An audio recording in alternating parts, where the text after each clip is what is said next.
this with me. You were crawling on your stomach through ice cold, bleeding water.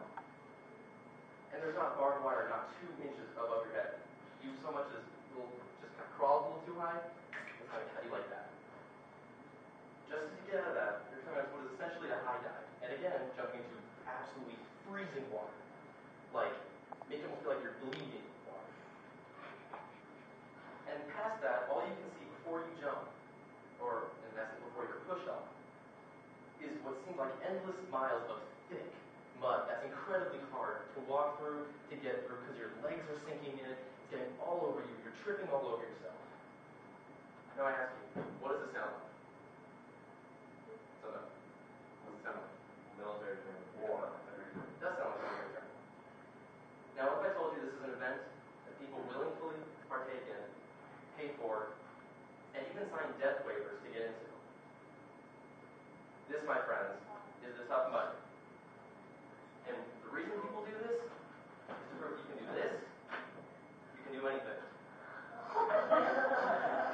This is what happens when you run the Tough Mudder. You get covered, you get doused in mud. And you just do it. Why? Because, again, if you can do this, you can do anything you put your heart and your mind to. Now, their slogan is literally, probably one of the toughest events in the world. And I'm here to tell you why. The Tough Mudder is a running event. Now, it is not a race. They don't time you. The whole point of this entire thing is to just complete. That's how tough they believe it is that you just complete, get to the end. That's your only goal. It's built by the British Special Forces.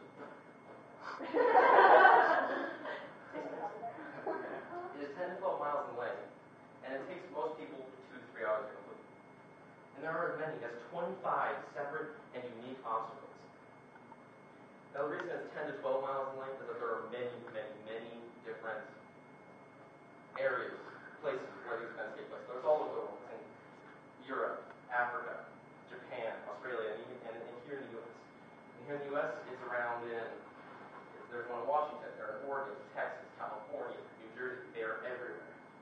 Now, the interesting thing about the one in New Jersey is that it is the world's toughest mudder. Now you take some of the obstacles, which I'll cover later, from just a normal Tough Mudder, crank it up about 7 notches, and you have the world's toughest mudder. It's a 24-hour period in which you try to complete as many laps as possible, 24 hours straight, as many as you can possibly do. And only 10% of the people that are qualified are expected to finish. 90% are expected to drop out and fail.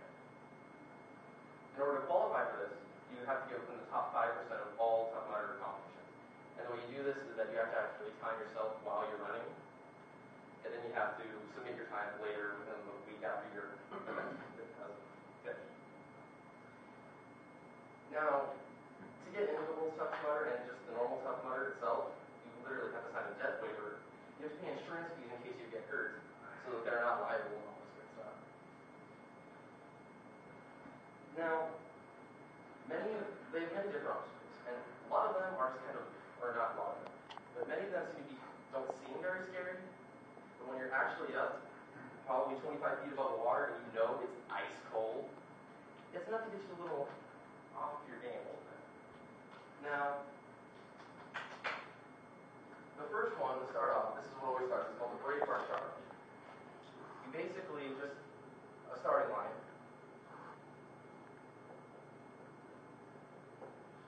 and this is where they say that your war cries really come into effect. You know, you do your little pose thing, whatever, and you get up and you run like bad. You go with all your might.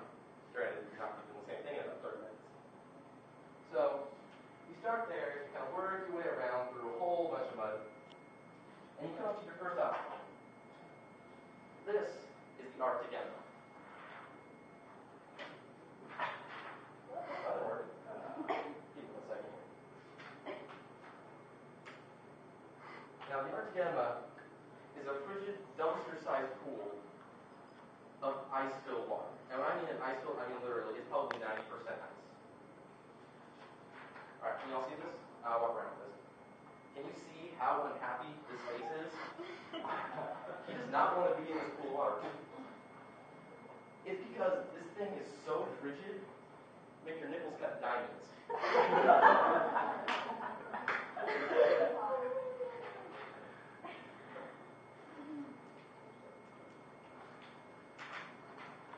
Now, once you get past this, you're drenched and freezing.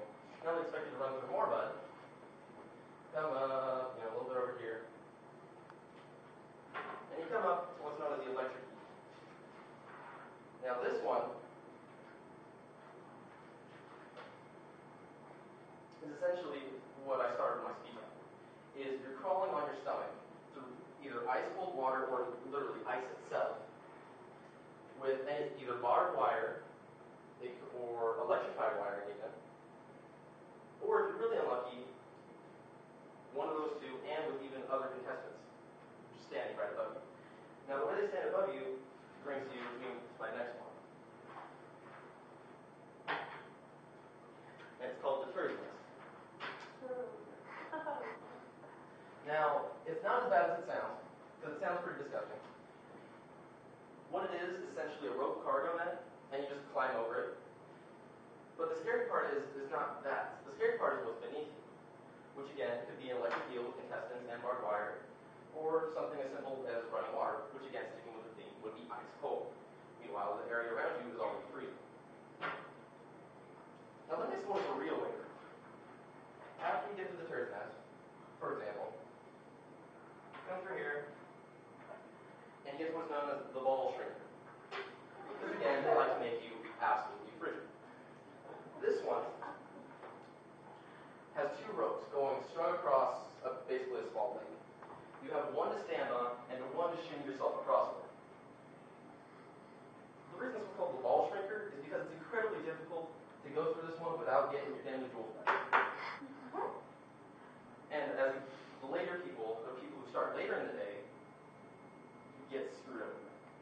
Because the way that they're mounted, because it's in mud, it kind of sinks a little bit, and so the ropes get farther and farther. So the first one might start off like just barely above the water. By the end of the day, the top rope is probably swooping down into the water. So you're essentially going to get really wet no matter what. Now this next one is interesting. It's called Hold Your Rope. Now, this one, they give you a giant log, probably about the size of your shoulders or so. If you're on your own, if you're with a team, then they'll give you a larger one, probably about the size of a small tree. And you carry that through uneven, mud, sloppy mess over the course of a half a mile. That one's just going to straight up once you're done. But then, just for the sake of length, normally you get through all these and about 20 other obstacles, such as there's the Devil's Beard, which is basically crawling under a rope cargo net again, or the Funky Monkey, which is essentially monkey punch, but they're kind of, again, over freezing cold water. Now let's just say you're at the end. You've gone through all of this. All the way over here. The last one, and this is almost always the last one, is electroshock therapy.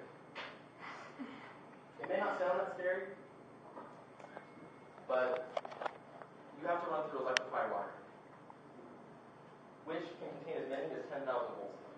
And it's probably a good 30 or 40 feet that you got to run through to complete this.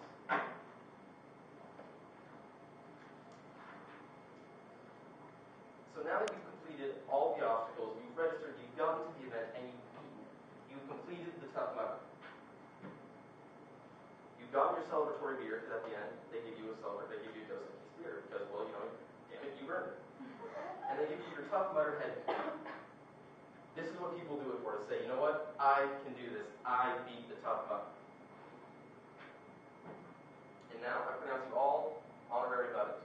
I need you to repeat after me. I understand that the Tough Mudder is not a race, but a challenge. I understand that the Tough Mudder is not a race, but a challenge. I put teamwork and camaraderie before my first time. Teamwork and camaraderie before my first time. I do not whine, only kids whine. I do not whine, only kids whine. I help my fellow mudders complete the course. I help my fellow mudders complete the course. And lastly, I overcome